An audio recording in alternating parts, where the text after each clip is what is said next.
50 বছরের রেণুকা ত্যাগী প্রতি রবিবারের মতোই তার মৃত স্বামী জয়রাম ত্যাগীর সমাধিস্থলে কিছুটা সময় কাটাতে এসেছিলেন। সমাধি ক্ষেত্রেই রেণুকা ত্যাগীর উপর গুলি চালানো হয়। গুলি চালনাকারী এটা জানতো যে তাকে সে সময় ওখানেই পাওয়া যাবে।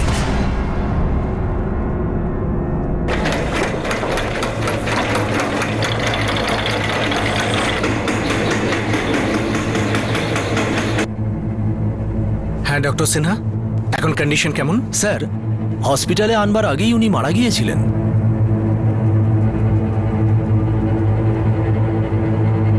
ইনি তো মারা গেছেন।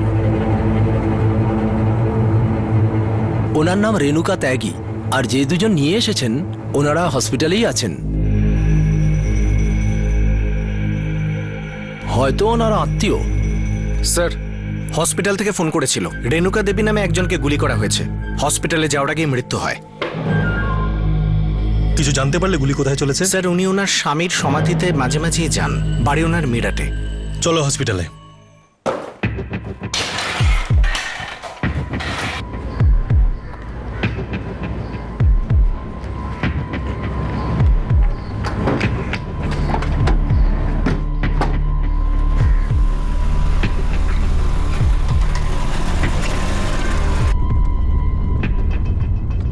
দীপ্তি? হ্যাঁ শিল্পা বৌদি। দীপ্তি, ওই মাকে কেউ গুলি মেরেছে। কি? এটা তুমি কি বলছো বৌদি? কখন আর কিভাবে হলো এসব? আমিও বেশি কিছু জানি না। মা আজ সকালে বাড়ি থেকে বেরিয়েছিল বাবার সমাধিতে যাওয়ার জন্য, আর একটু আগে কবিরের ফোন এসেছিল। কাকা আর কবিরই মাকে হাসপাতালে ভর্তি করেছে। মা ঠিক আছে তো বৌদি? দীপ্তি, ওই কবির বলছিল যে মা আমাদের ছেড়ে চলে গেছে। না দীপ্তি, দেখো তুমি ভেঙে পড়ো না। আমি আর তোমার দাদাই হাসপাতালেই যাচ্ছি, তুমি ওখানে তাড়াতাড়ি চলে এসো। বৌদি,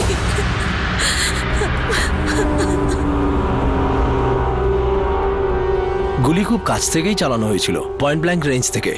যদিও বুলেট পাওয়া যায়নি, মাথা ভেদ করে বেরিয়ে গেছে। এনার আত্মীয় স্বজন কোথায়? আমার নাম কবির স্যার। আমি আমার খেতে কাজ করছিলাম, ঠিক তখনই আমার পাড়ার ছেলে দৌড়ে দৌড়ে আমার কাছে আসলো। আরে কাজটা তাড়াতাড়ি করো, রাতে জল আসলে তখন ভালো করে সার দিয়ে দিও। আরে মাতে। এই কবির, কবির, তোর বড় মাকে কেউ গুলি মেরে দিয়েছে। আরে আমি সত্যি বলছি। কে বলছিস তোকে? তুই সমাধির পাশে পড়ে আছে। চল, তাড়াতাড়ি চল। তুই দেখেছিস কে করেছে? আমি কি জানি? কি বলছিস? আমি জানি না। তখন আমি তাড়াতাড়ি আমার বাবাকে ডাকি স্যার, আর কয়েকজন গ্রামের লোকজনকে নিয়ে ওখানে গিয়ে পৌঁছাই। বৌদি, বৌদি, বড় মা, বড় মা, বাবা, হ্যাঁ বড় মা বেঁচে আছে বাবা। এখনো নিঃশ্বাস পড়ছে। যত তাড়াতাড়ি সম্ভব ছিল স্যার, আমরা বড় মাকে নিয়ে এখানে এলাম।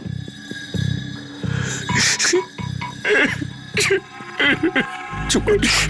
কিন্তু স্যার, অনেক দেরি হয়ে গেছিল, আমরা বৌদিকে বাঁচাতেই পারিনি। এনার কোনো ছেলে বা মেয়ে আছে স্যার, বড় ছেলে অজয় আর মেয়ে দীপ্তি। অজয়কে আমি খবর দিয়ে দিয়েছি, ওর স্ত্রীকে নিয়ে এক্ষুনি চলে আসবে হয়তো। ওরা দীপ্তিকেও জানিয়ে দিয়েছে, ও হয়তো চলে আসবে স্যার।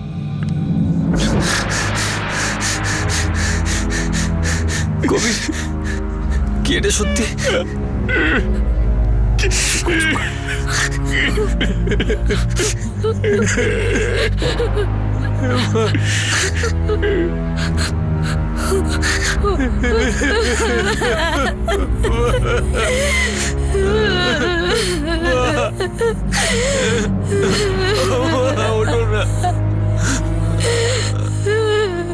রেণুকা ত্যাগী প্রতি রবিবার তার বাড়ি থেকে নিজেই ড্রাইভ করে কুষারগঞ্জে আসতেন, যেখানে তিনি তার স্বামীর সমাধি বানিয়েছিলেন, যার 10 বছর আগে মৃত্যু হয়েছিল। আর স্বামীর সমাধির কাছে এসে বসে সময় কাটাতে তার ভালো লাগতো। প্রত্যেক রবিবারের মতো মা বাবার সমাধিস্থলে ফুল দিতে বাড়ি থেকে বেরিয়েছিলেন।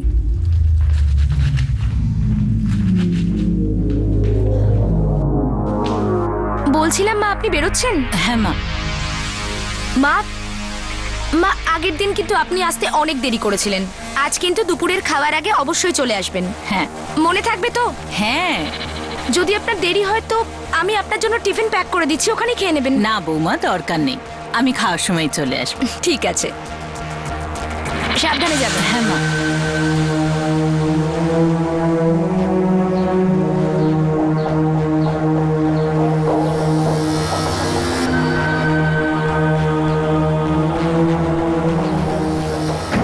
অজয়, তোমার মায়ের কারোর সাথে কোনো শত্রুতা বা ঝগড়া ছিল যার জন্য হয়তো ওনাকে খুন করা হলো? না স্যার, মা খুব ভালো মানুষ ছিলেন। বিগত 25 বছর ধরে পিডব্লিউডিতে হেড ক্লার্ক ছিলেন। কারোর সঙ্গে কোনো ঝগড়া ছিল না। পিডব্লিউডি অফিসে কাজ নিয়ে কারোর সাথে কোনো ঝামেলা? তুমি কি এইসব ব্যাপারে কিছু জানো? মা ভীষণ সোজা মানুষ ছিলেন, খুব সিম্পল কাজ ছিল ওনার। আমার তো মনে হয় না কারোর সঙ্গে কোনো প্রবলেম ছিল মায়ের। প্রবলেম তো ছিল অজয়, সেই জন্য পুরো প্ল্যানিং করে ওনাকে মারা হয়েছে।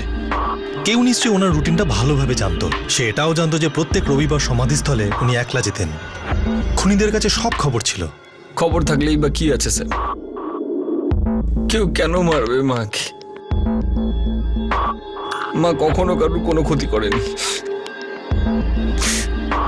খুব সহজ সরল মানুষ ছিল আমার মা। সহজ সরল মানুষেরাই পথের কাঁটা হয়ে দাঁড়ায় অজয়।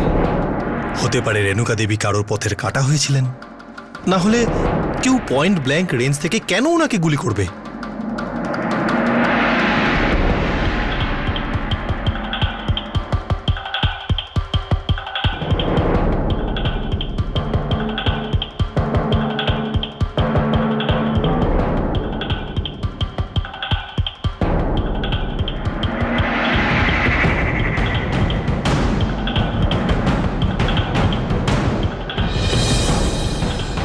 স্যার, বুলেট পেয়ে গেছি।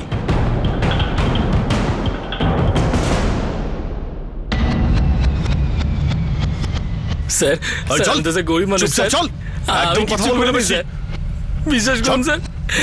স্যার, ওর নাম গজরাজ। নমস্কার স্যার। স্যার এর সাথে আমার কোনো সম্পর্ক নেই স্যার, আমি কিচ্ছু করিনি স্যার। তাহলে এবার কর, চল এবার শুরু কর। কি কি করেছিস বল। স্যার আমি সার নিয়ে ফিরছিলাম, ওদিক থেকে আসছিলাম, হঠাৎ করে গুলির শব্দ শুনতে পেলাম।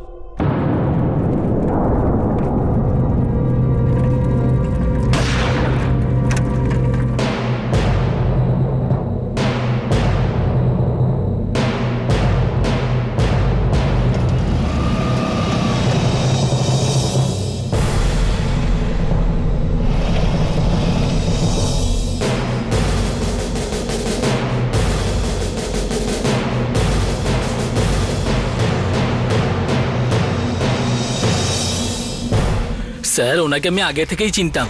কবির তো আমাদের প্রতিবেশী, উনি তোর বড় মা ছিলেন। তো এইসব দেখে আমি তাড়াতাড়ি কবিরকে খবর দিতে দৌড়ালাম। বাইকের নাম্বার কি ছিল? হ্যাঁ স্যার। বাইকের নাম্বার কি ছিল? স্যার আমি ঠিকমতো খেয়ালই করতে পারিনি নাম্বারটা। গুলির শব্দ শুনে না স্যার আমার মাথা ঠিকমতো কাজ করছিল না, তাই কিছু বুঝতে পারিনি স্যার। দুজন ছিল, মুখটা তো দেখেছিস? হ্যাঁ স্যার, একজন বাইকের উপর বসেছিল আর আরেকজন দৌড়ে এসে বাইকে উঠে পড়লো, আর তারপরে ওরা এইদিকে পালিয়ে গেল স্যার। কারা ছিল, কি পড়েছিল? টি শার্ট পরেছিল স্যার, আর গামছাও ছিল। দুজনের কাছেই গামছা ছিল। আরেকবার দেখলে চিনতে পারবি? হ্যাঁ স্যার, চিনতে পারবো। ঠিক আছে, এখন যা, দরকার পড়লে ডাকবো। গ্রাম ছেড়ে কোথাও যাবি না, যদি গেছিস সোজা ভেতরে ঢোকাবো। না স্যার, আমি কোথাও যাবো না স্যার, এখানেই থাকবো। কিন্তু স্যার শুনুন না স্যার, আমি বলতে চাইছিলাম স্যার।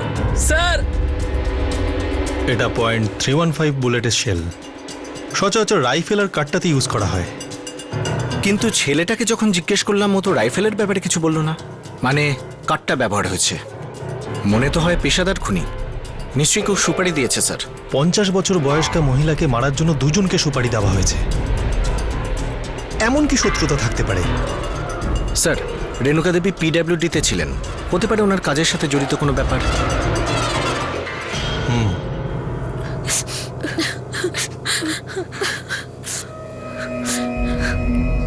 পুলিশ বলছে যে মাকে মারার জন্য কেউ সুপারি দিয়েছিল।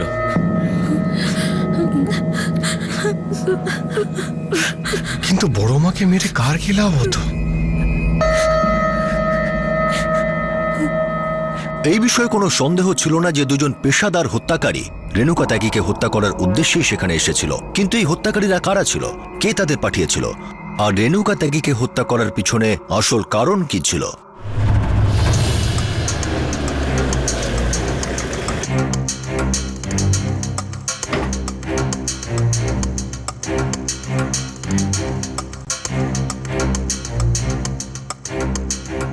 সত্যি বলতে কি, ওনার মৃত্যুর খবর পেয়ে আমার খুব খারাপ লাগছে। বড় ভালো মানুষ ছিলেন, কাজ ছাড়া উনি কিছু বুঝতেন না। হতে পারে ওনার কাজের জন্য অন্য কারো কাজের ব্যাঘাত ঘটছিল। অফিসে এক্স্যাক্টলি ওনার কাজ কি ছিল? স্যার, উনি এই অফিসে হেড ক্লার্ক ছিলেন, খুবই পরিশ্রমী, খুবই সৎ ছিলেন। কেউ তো আছে যার ওনার এই সততার পরিশ্রম চোখে লাগছিল। পেশাদার খুনি দিয়ে খুনটা হয়েছে। রেণুকা দেবী কোথায় যাতায়াত করতেন সেই ব্যাপারে পুরো ইনফরমেশন তাদেরকে দেওয়া হয়েছে, তারপর পুরো প্ল্যানিং করে তাকে মার্ডার করা হয়েছে। আপনি এটা বলুন, ওনার অনেস্টিতে কার অসুবিধা হচ্ছিল? দেখুন, আমি বুঝতে পারছি, যদি আমাদের অফিসের কথা বলেন তো উনি সাধারণ পোস্টেই কাজ করেছেন। উনি এখানে একজন ক্লার্ক ছিলেন, ওনার কাছে কোনো প্রজেক্ট রিজেক্ট অথবা অ্যাপ্রুভ করবার কোনো অথরিটিই ছিল না। স্টাফেদের মধ্যে কারোর সাথে কোনো ঝগড়া, কোনো মনোমালিন্য? আগে না স্যার, উনি আমাদের এখানে 25 বছর ধরে কাজ করেছেন। আপনি যে কোনো স্টাফকে জিজ্ঞেস করে নিতে পারেন, ওনার ব্যাপারে সবাই ভালোই বলবে।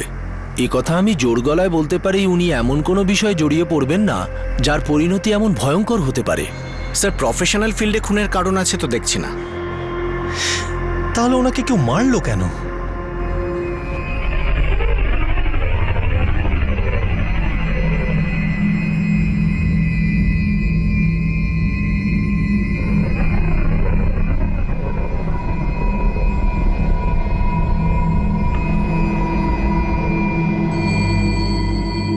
স্যার, আপনি তো জানেন যে আজকাল কাঠটা সস্তায় বিক্রি হচ্ছে, আর আজকাল ছোটখাটো ডিলার এত হয়ে গেছে, কে কাঠ থেকে কাঠটা কিনেছে এটা বলা খুবই মুশকিল। হতে পারে এই অঞ্চলের আশপাশ কোনো জায়গা থেকে কেনা হয়েছে। স্যার, ওটার ব্যাপারে খোঁজ লাগাচ্ছি আমি। আচ্ছা, আপনি বলছিলেন ওদেরকে কেউ পালাতে দেখেছে, এই খুনিরা হিস্ট্রি শিটার হতেও পারে।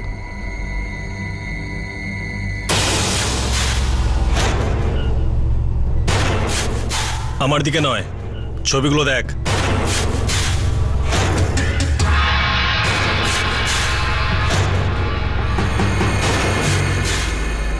এর মধ্যে কেউ আছে? না স্যার।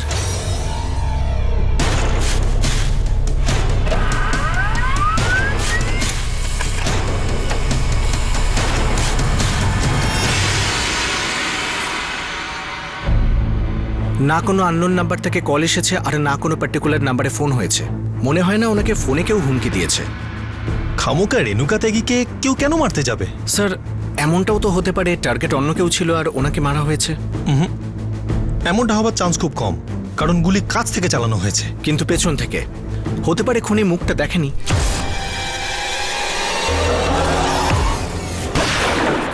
হ্যাঁ, কিন্তু এত কাছে এসে কেউ ভুল টার্গেটে কেন গুলি করবে?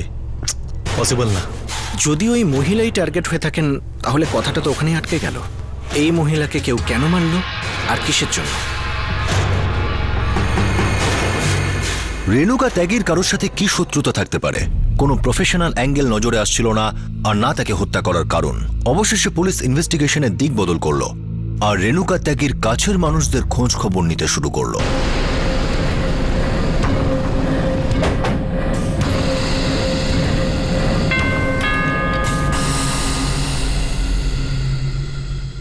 আমি একটা প্রাইভেট ফার্মের সেলস ম্যানেজার। 10 বছর আগে বাবা মারা গেছেন। মায়ের প্রচুর সময় লেগেছিল সেটা থেকে বেরিয়ে আসতে। বাবার স্মৃতি ধরে রাখতে কুশারগঞ্জের কাছে একটা সমাধি বানিয়েছিলেন মা। ওখানে গিয়ে অনেকক্ষণ বসে থাকতেন। ওখানে গেলে মা ভাবতো যে বাবা আশেপাশেই আছে। খুবই শান্তি পেতেন। পরিবারে কারোর সাথে কোনো রকম ঝগড়া বা অশান্তি? না স্যার। কবির আপনার খুড়তুতো ভাই। আপনার কাকা রাজেন্দ্র এবং আপনার বাবার মধ্যে জমি জমা নিয়ে কোনো ঝামেলা চলছিল? আগে না স্যার। আচ্ছা, সানডে সকালে যখন রেণুকা দেবী বাড়ি থেকে বেরিয়েছিলেন তখন কি কিছু নিয়ে টেনশনে ছিলেন?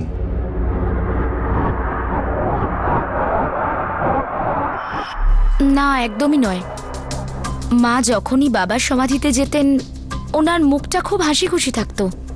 উনি বলেছিলেন যে দুপুরে খাবার আগেই উনি চলে আসবেন। না বৌমা, দরকার নেই, আমি খাওয়ার সময় চলে আসবো। ঠিক আছে, সাবধানে যাবেন। ঠিক আছে। এই কেসে এখনো কিছু পরিষ্কার দেখতে পাচ্ছি না। রেণুকা দেবীর উপস্থিতিতে কার প্রবলেম হচ্ছিল, আর উনি চলে যাওয়াতে কার লাভ হলো? স্যার, ওরা তো বলছে যে বাড়িতে কোনো ব্যাপারে ঝগড়া হয়নি, কিন্তু একটা ব্যাপার তো ক্লিয়ার, ওনার একটাই ছেলে, আর ওনার মৃত্যুর পর বাকি সব সম্পত্তি ছেলেই পাবে। এটাও হতে পারে দুই ভাই বোনের মধ্যে সবকিছু ভাগ হয়ে যাবে। কিছু জানা যাচ্ছে তুই ভাই বোনের মধ্যে ঝগড়া ছিল কিনা?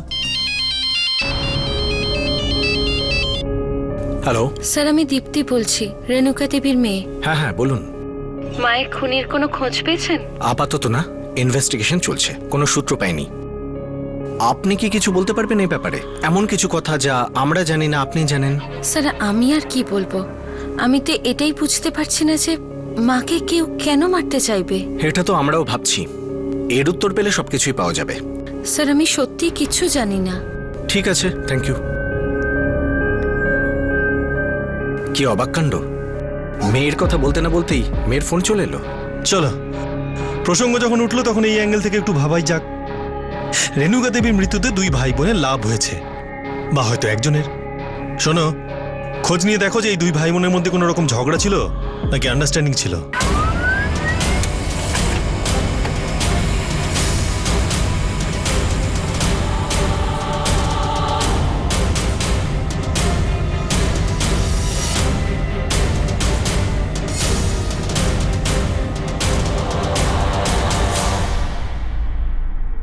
স্যার, দুই ভাই বোনের ফোন রেকর্ডের মধ্যে তেমন কিছু পেলাম না, আর সন্দেহ করার মতো আমি তেমন কোনো নাম্বারও পেলাম না। দেখো, যে এত চিন্তা করে জাল বনে সে ফালতু খুনির সাথে কেন কন্ট্যাক্ট করবে?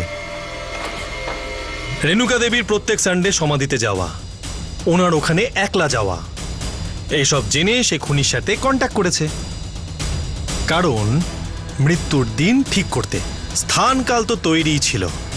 রেণুকা ত্যাগী সমাধিতে আসা, একলা আসা স্থির ছিল, মানে প্ল্যানারের প্ল্যান সফল হওয়া স্থির ছিল, আর সেটাই হয়েছে। আর স্যার এই সমাধিটাও এলাকার অনেকটাই বাইরে রয়েছে, একদম নির্জন। পাশে একটা শ্মশান আছে, আর গ্রামের লোকজনও খুব একটা ওখানে যায় না। যদি এমনটাই হয় তাহলে রেণুকা ত্যাগীর সেলফোনের লাস্ট লোকেশন সেখানেই দেখাবে, আর হয়তো খুনির ফোনেরও।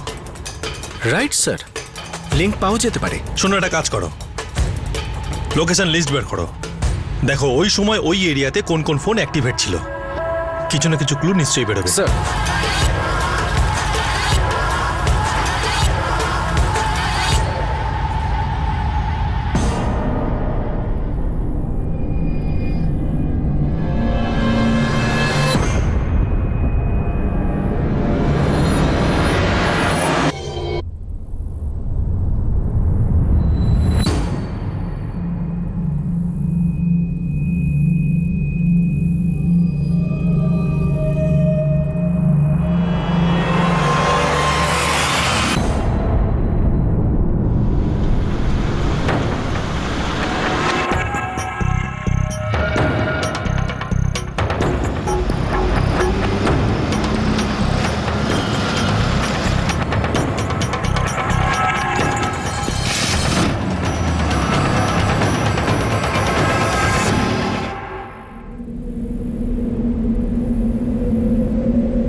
স্যার, যে সময় রেণুকা দেবী সমাধির ওখানে ছিলেন সেই সময় ওখানে 11টা নাম্বারে অ্যাক্টিভেট ছিল। একটা রেণুকা দেবীর, একটা ওই ছেলেটার, আর 8 জন গ্রামবাসীর।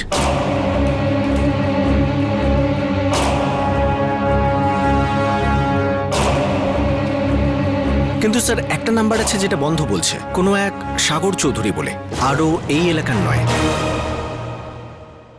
কে এই সাগর চৌধুরী? স্যার এ ঝর্ণাবাগে থাকে। ঝর্ণাবাগ ওখান থেকে 45 কিলোমিটার দূরে হবে, তাই না? হ্যাঁ স্যার। আর স্যার রিপোর্ট থেকে জানা যাচ্ছে ও ওই এলাকায় 8 মিনিট পর্যন্ত ছিল। মানে গুলি চালানোর জন্য পুরো টাইম পেয়েছিল ও। শোনো, তুমি একটা কাজ করো, কনস্টেবল নিয়ে ঝর্ণাবাগ যাও, কথা বলো লোকটার সাথে, দেখা যাক সাগর মন্থন থেকে অমৃত বেরোয় নাকি বিষ।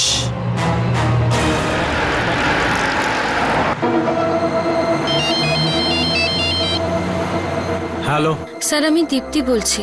মায়ের খুনির কোনো খবর পেলেন? মনে হচ্ছে কেসটা নিয়ে আপনি একটু বেশি ভাবছেন, আর নয়তো জানতে চাইছেন আমরা কি কি করছি। স্যার, উনি আমার মা ছিলেন। আমি জানি যে আপনারা আমাদের সবাইকে সন্দেহ করছেন।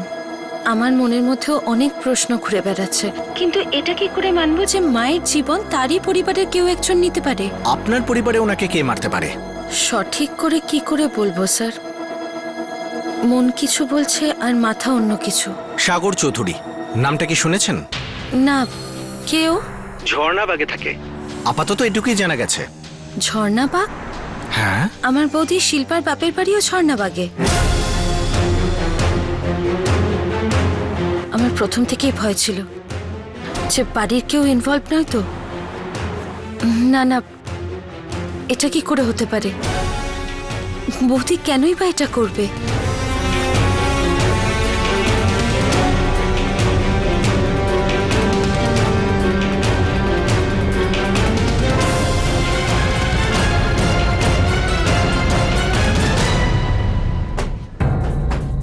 স্যার 5 দিন হয়ে গেল, ও এখনো বাড়ি ফেরেনি। ওর ফোনটাও বন্ধ। ওর সাথে কথা বলতে ইচ্ছে করে না? করে তো স্যার, কিন্তু কি করব, ওই তো ফোন ধরতে চায় না। আর তাছাড়াও ও আমার কথা শোনেই না। খেতে জন্মজুরির কাজ করে, দিনরাত ও পরিশ্রম করে, তবে গিয়ে আমরা দুটো পয়সার মুখ দেখতে পাই। আর এখন তো আসছেই না। কি করে সংসার চালাবো কে জানে।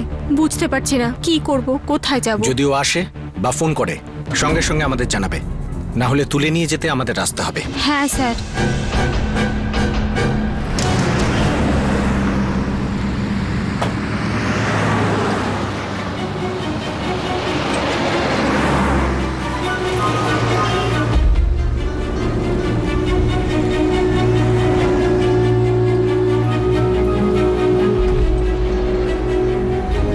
নমস্কার স্যার।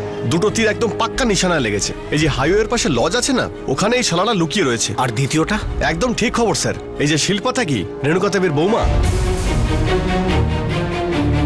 এই গ্রামেরই মেয়েও, আর সাগরকে খুব ভালোভাবেই চেনে। তাহলে এদের মধ্যে কোনো না না, ওদের মধ্যে কোনো চক্কর টক্কর নেই স্যার। এই সাগর চৌধুরী একজন ক্ষেত মজুর, আর ও শিল্পার বাবার ক্ষেতে কাজ করে, ব্যাস। খণ্ডগুলো জুটতে লাগলো। এমনটা মনে হচ্ছিল যে এই চক্রান্তের জাল বাড়ির ভিতরেই বোনা হয়েছিল। সত্যিই কি এমনটা ছিল, নাকি অন্য কারো কাঁধে বন্দুক রেখে চালানো হয়েছিল আর মাস্টারমাইন্ড পর্দার পিছন থেকেই নিজের খেলা খেলছিল?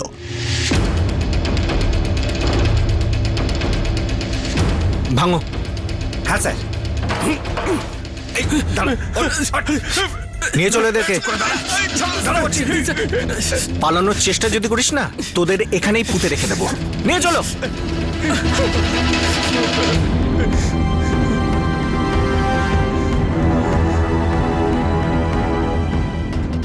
এদিকে এসো। হ্যাঁ স্যার। শনাক্ত করো, এটাই ছিল না?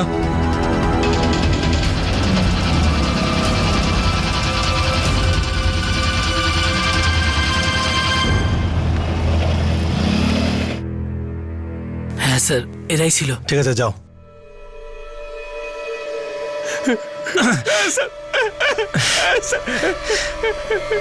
দেখ সাগর, আমার টাইম নষ্ট করলে আমি তোর বডির নকশা নষ্ট করে দেব।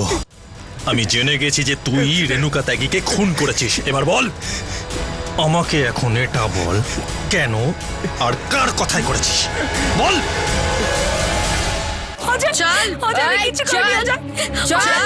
আমি কিচ্ছু করিনি। এদের অজয়, এদের বলো আমার ছাড়তে। অজয়, অজয়, অজয় প্লিজ, অজয়।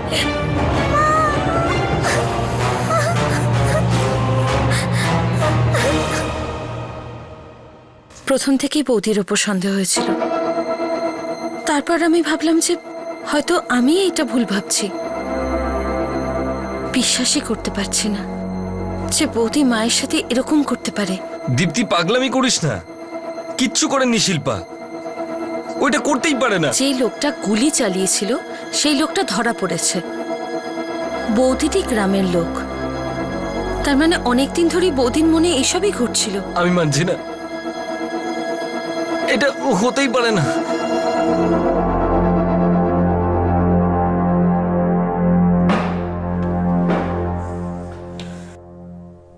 আপনারা আসল খুনিকে ধরতে পারেননি, তাই আমাকে ফাঁসাচ্ছেন না? আমি কিচ্ছু করিনি।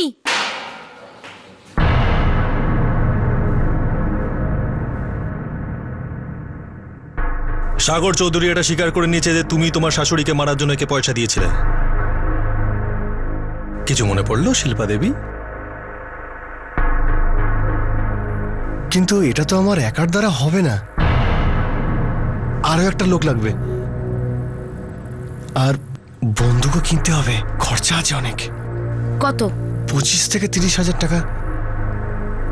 ঠিক আছে, আমি ব্যবস্থা করছি। পরে যখন বাপের বাড়ি আসবো এখানেই তোমার সঙ্গে দেখা করব। চললাম।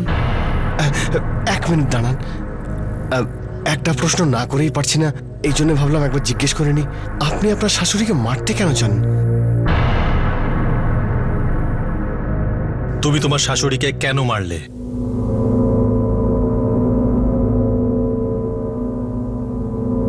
তুমি শুনতে পাচ্ছ না আমি কি বলছি?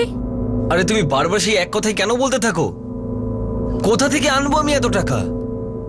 আর আমি জানি যে আমাদের কিছু ইচ্ছা আছে, কিছু স্বপ্ন আছে, কিন্তু যে স্বপ্নে পূর্ণ হতে পারবে না সেগুলো দেখাই উচিত না। তুমি শুধু ফিলোসফি ঝাড়তে থাকো, কিছু করো না। তো আর কি করবো, রোজগার তো করছি, যেটা কামাই সেটা তো বাড়িতেই দিই। এটাই তো সমস্যা, এই সংসারটা শুধু তোমার টাকায় চলে। মাও রোজগার করেন, এই বাড়িতেই থাকেন, কিন্তু কখনো আমাদের জন্য বা এই সংসারের জন্য টাকা দেন না। আমি জানি শিল্পা, কিন্তু এই বাড়িটা এইভাবেই চলতো আর এইভাবেই চলবে। মা এরকমই, আমি ওনাকে কিচ্ছু বলতে পারবো না। কিন্তু এটা তো অন্যায় অজয়। যদি মা দীপ্তির জন্য টাকা খরচ করতে পারেন তাহলে তোমার জন্য তো পারেন। তুমি কিছু বলবে না, কিন্তু আমি বলবো। দেখো বৌমা, আমি যদি না থাকতাম তাহলে সংসার চলতো না, অজয় চালাতে পারতো না, তাহলে সেটা ভেবেই চলো, সেটাই মঙ্গল।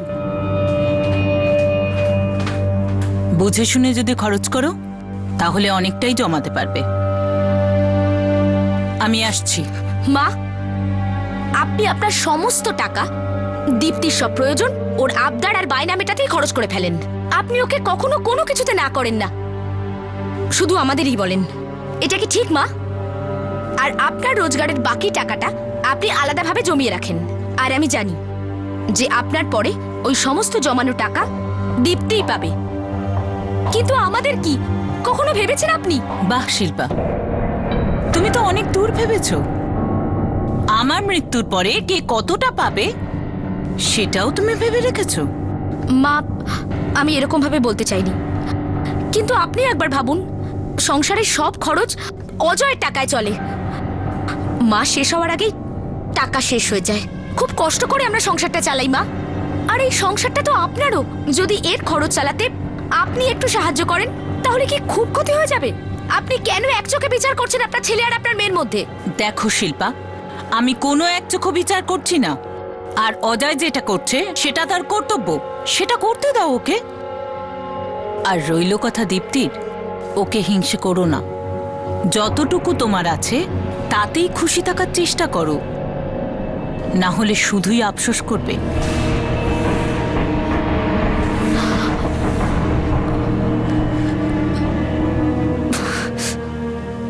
আমি কখনো বুঝতেই পারিনি যে উনি কেন আমাদের সাথে এইরকম পরের মতো ব্যবহার করতেন।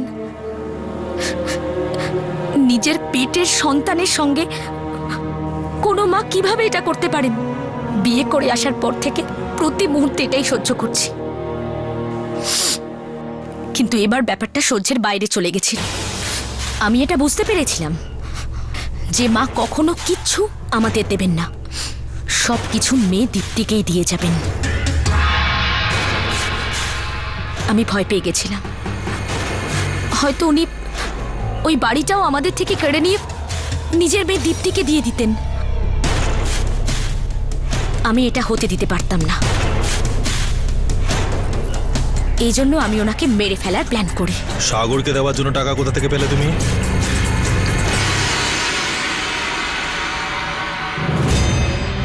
আমি আমার গয়না বিক্রি করে দিই, যার থেকে 30,000 টাকা পাই।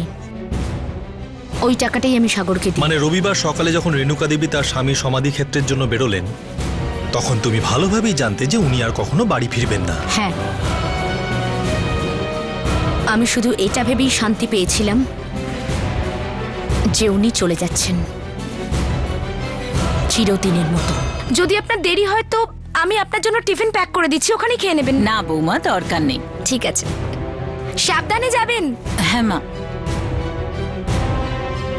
উনি বেরিয়ে যেতেই আমি সাগরকে ফোন করি।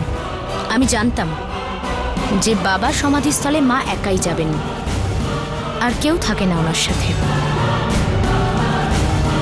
সব কিছু ভেবে রেখেছিলাম আমি। হ্যাঁ, আমি করেছি এই সব। আমি খুন করিয়েছি শাশুড়িকে। অজয় কি তোমার এই প্ল্যানিং এ জড়িত?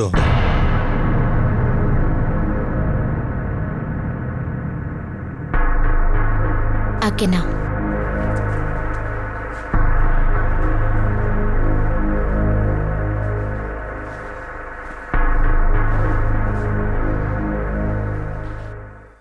শিল্পা,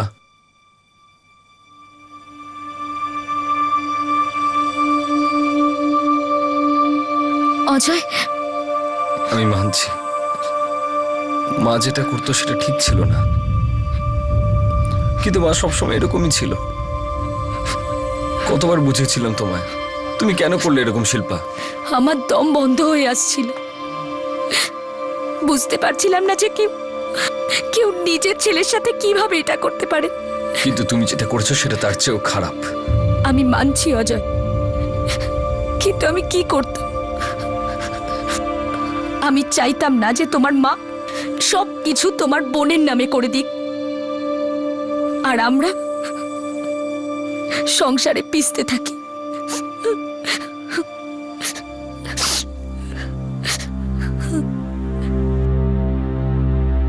বৌদির যদি এই ভয়টাই ছিল যে মা তার সবকিছু আমার নামে করে দেবে, তো আমাকে একবার সে কথা বলতে পারতো। মাকে মেনে বৌদির কি লাভ হলো? দীপ্তি, তোর কি কখনো এটা মনে হয় না যে মা তোকে আর আমাকে আলাদা চোখে দেখতো? তোর সমস্ত ডিমান্ড পূর্ণ হয়ে যেত, কিন্তু ব্যাপার যদি আমার আর শিল্পার হতো, মা সেই কথাটা কখনো পাত্তাই দিত না। দাদা, ওটা মায়ের নিজের রোজগারের টাকা, আর সেটা মায়ের ব্যাপার।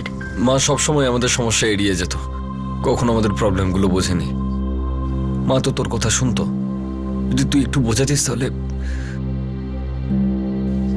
তাহলে হয়তো আজকে এসব হতো না, কিন্তু তুইও কিছু করলি না। দাদা, এখন আমাকে বা অন্য কাউকে দোষ দিলে সত্যিটা তো বদলে যাবে না যে মা এখন আর এই দুনিয়াতে নেই, আর বৌদি এই খুনটা করিয়েছে, আর বৌদি যেটাই করেছে সেটা ভুল করেছে। কোনো দলিলই এই সত্যিটাকে বদলাতে পারবে না।